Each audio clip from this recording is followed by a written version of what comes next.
درود بر شما تماشابینان عزیز. برنامه کودکی خورکپز منظور شما و امروز ما مهمان خاندانی آسیا هستیم. آسیا امروز برای ما املت آماده میکند. با ما باشید. آسیا گدایبایوه 16 اکتبر سال 2010 در شهر خوجند در عائله کارگر به دنیا آمده است. این حال در صنف 4 در مؤسسه تحصیلاتی میانه عمومی رقم 18 شهر خوجند تحصیل دارد. آسیا وقتهای خالگی خود را با کتابخوانی سپری میکند. میخواهد در آینده آموزگار شود. با شما هستیم Гадайбаева Асия. Дилрабова Фатшеева. Здравствуйте, я сегодня приготовлю омлет. И для этого нам понадобится сарделка, укроп, панированные сухарики, молоко, яйцо, черный молотый перец и чесночный. И соль по вкусу. Асия, این خوراک را شما از کی یاد گرفتین؟ Мамы. در خانه شما کی خوراک میپزد؟ Моя сестра.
Огурец тоже заранее сделала.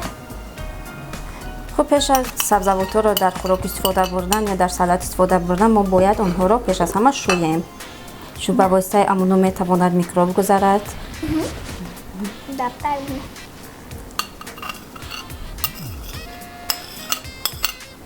باز کدام نمود سالاد رو آماده کرده میتوانه؟ Ну, там разные. Но обычно для разных там чайпитий, там другие можно тоже это делать. Это очень полезно. آسیا برای سلامتی چی ضررآور است؟ چی ما باید استفاده نبریم؟ چی چیزا رو ما باید استفاده نبریم؟ Крешки, чипсы, такие нельзя. برای چی ضرر دارند؟ Ну, там нельзя, а то будем болеть. Это все химикаты. باز برای ارگانیسم چی فایده دارد؟ Помидор, огурец, там другие овощи. Все овощи, короче. Овощи. بسیار نمودهای سبزیجات برای ارگانیسم فایده دارند. باز نمودهای شیری، محصولات شیری را که ما استفاده بردیم، ما در املت محصول شیر را استفاده بردیم. با از شیر ما چی را آماده کرده میتوانیم؟ Можно делать пирог, торт и там печенье. و بسیاری محصولات هستند که از شیر آماده شدن، مثل ما سمیتانه، تворог، همین چیزا را از شیر آماده میکنیم. Да. Все, у нас овощной салат готов. Это как раз для коронавируса.